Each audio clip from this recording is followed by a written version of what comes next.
Back to focus. Gangadevipalli పేరుకు పల్లె గాని పట్నంలో కూడా అన్ని వసతి సౌకర్యాలు ఉండవు. అన్నిటికన్నా మించి ఇక్కడి పాలన గురించి తెలుసుకున్న వాళ్ళు ఎవరైనా శభాష్ అనక మానరు. అచ్చమైన పల్లెటూరు ఎలా ఉండాలో తెలియాలంటే ఒక్కసారైనా ఈ ఊరు చూసి తీరాల్సిందే.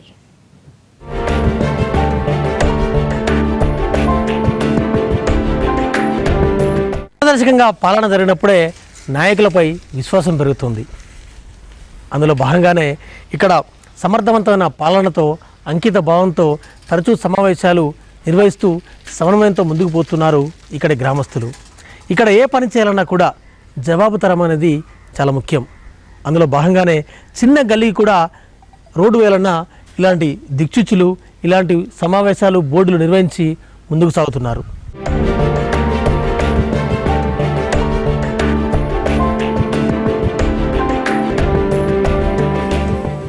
గంగదేవిపల్లి పంచాయతీగా ఏర్పడిన నాటి నుంచి ఇప్పటి వరకు ఇంటి పన్ను 100కు 100% వసూలయ్యాయి. మరుగుదొడ్డి లేకుండా ఏ ఒక్క ఇల్లు కూడా ఉండదు. 1995, 2001లో జరిగిన గ్రామ పంచాయతీ ఎన్నికల్లో సర్పంచులతో సహా వార్డు మెంబర్లందరూ మహిళలే ఎన్నికయ్యారంటే ఇక్కడి మహిళా సాధికారికత ఏ పాటితో అర్థం చేసుకోవచ్చు. కమిషనర్ చెల్లప్ప గారు, కలెక్టర్ ఆదిత్యనాథ్ దాస్ గారు, అదే రకంగా జిల్లా పంచాయతీ అధికారి వివి రాజశేఖరరెడ్డి గారు మా గ్రామానికి వచ్చి ప్రజలందరినీ కూర్చుండబెట్టి గ్రామ సభ జరిపి మరుగుదొడ్ల యొక్క ప్రాముఖ్యత గురించి ప్రజలకు అర్థం చేయించి 3 నెలల లోపల కనుక అంటే 99 నవంబర్లో వచ్చిండ్లు 2000 సంవత్సరం జనవరి 26 నాటికి మీరు కనుక 100% కుటుంబాల వాళ్ళు మరుగుదొడ్లు కట్టించుకుంటే మీ గ్రామానికి ఏంటంటే ప్రభుత్వం నుంచి ఇచ్చే ఆ స్కీమ్ కింద ఇచ్చేటువంటి 2000గా పోను మీ గ్రామ సమిష్టి అభివృద్ధి కోసం 10 లక్షల రూపాయలు ఇస్తామని చెప్పి కలెక్టర్ గారు చెప్పడం జరిగింది.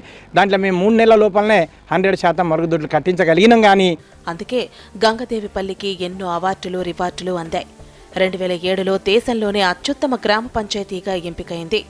గ్రామీణ భారత అధ్యయనం పరిశోధన అకాడమీ ఈ అవార్డును అందించింది. అప్పటి రాష్ట్రపతి అబ్దుల్ కలాం చేతుల మీదుగా నిర్మల్ గ్రామ్ పురస్కార్ అందుకుంది. వరంగల్ జిల్లాలో 4 సార్లు ఉత్తమ పంచాయతీగా నిలిచింది.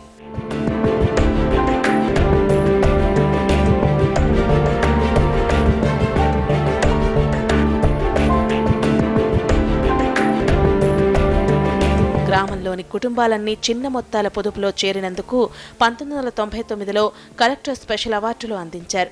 కెనడా, బంగ్లాదేశ్ లాంటి దేశాల నుంచి ఎన్నో స్వచ్ఛంద సంస్థలు వచ్చి గంగదేవిపల్లి గ్రామ స్వరాజ్యాన్ని అధ్యయనం చేశాయి. తమిళనాడు, పాండిచ్చేరి, రాజస్థాన్ బృందాలు వచ్చాయి.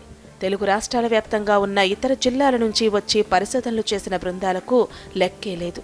జిల్లాకు వచ్చే ఐఏఎస్ శిక్షణార్థులంతా ఈ గ్రామం నుంచి చదివి తీరాల్సిందే. దేశంలో ప్రతి జిల్లాలో ఇలాంటి ఒక గ్రామం ఉండాలని అంటారు అధికారులు. ఆంధ్ర బ్యాంక్ ఈ గ్రామాన్ని పట్టాభి ఆదర్శి గ్రామం కింద దత్తత తీసుకుంది.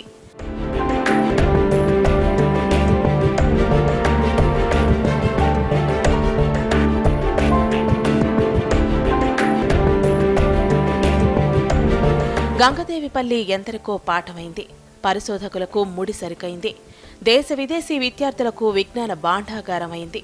గంగదేవిపల్లిలోని ప్రజలతో మాట్లాడటమే ఒక మహాభాగ్యంగా భావిస్తారంటే అతిశయోక్తి కాదు. ఎక్కువ సంతానం కనుక ఉంటే ఆ కుటుంబంలో వచ్చేటువంటి ఇబ్బందుల గురించి కానీ ఆ యొక్క సంతానాన్ని ఇచ్చేటువంటి ఒక తల్లి కానీ తల్లి యొక్క ఆరోగ్య పరిస్థితి కానీ ఏ రకంగా ఉంటుందని చెప్పి మేము ముందు ప్రజల్లో అవగాహన కల్పించినప్పుడు ఈ నిర్ణయం ప్రజలందరూ కలిసికట్టుగానే తీసుకున్నప్పటికీ దీన్ని ఆచరణలో పెట్టడానికి మాత్రం మొదట్లో మాకు కూడా కొన్ని ఇబ్బందులు ఎదురైనాయి.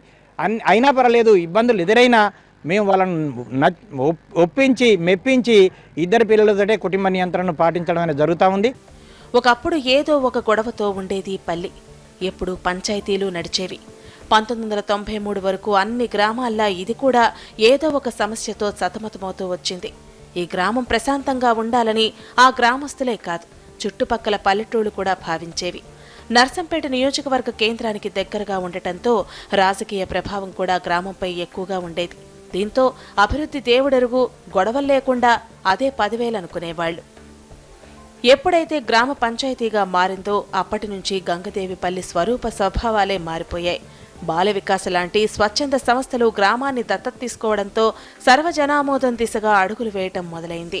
బాల వికాస కానీ, లయన్స్ క్లబ్ ఆఫ్ ఏకశిల కానీ, టాటా కంపెనీ వాళ్ళు కానీ, ఇటు ఆంధ్ర బ్యాంక్ వాళ్ళు కానీ, ఈ రకంగా రోటరీ క్లబ్ వాళ్ళు కానీ, ఈ రకంగా అందరు ఇచ్చినటువంటి సహాయాన్ని అందుకొని మేము చేసుకునేటువంటి దానికంటే ఇప్పుడు మా గ్రామం మరొక రూపంలో మరొక అభివృద్ధి అభివృద్ధిని మేము ఏంటంటే ప్రపంచానికి కానీ దేశానికి కానీ రాష్ట్రానికి కానీ చూపించడానికి మేము అన్ని సంసిద్ధం చేసుకున్నాం.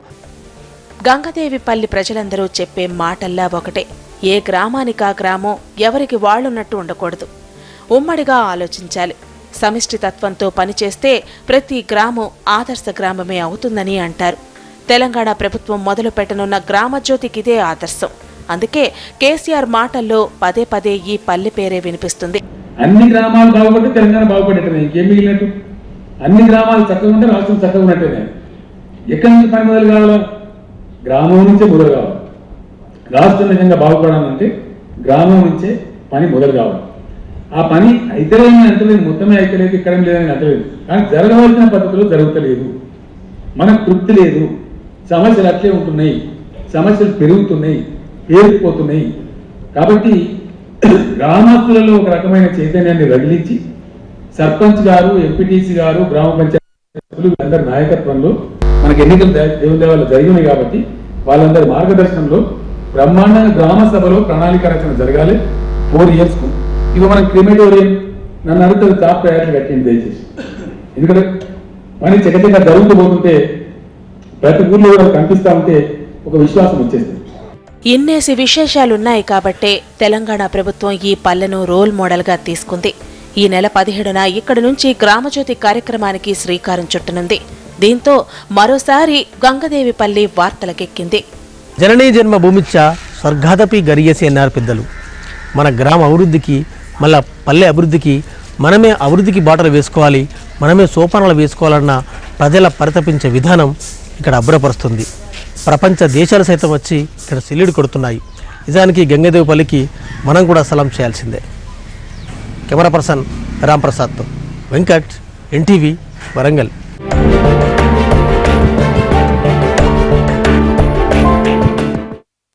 ఇది వాటి స్పెషల్ ఫోకస్. మరో ఇంట్రెస్టింగ్ టాపిక్తో కలిసేంత వరకు స్టే ట్యూన్ టు ఎన్టీవీ.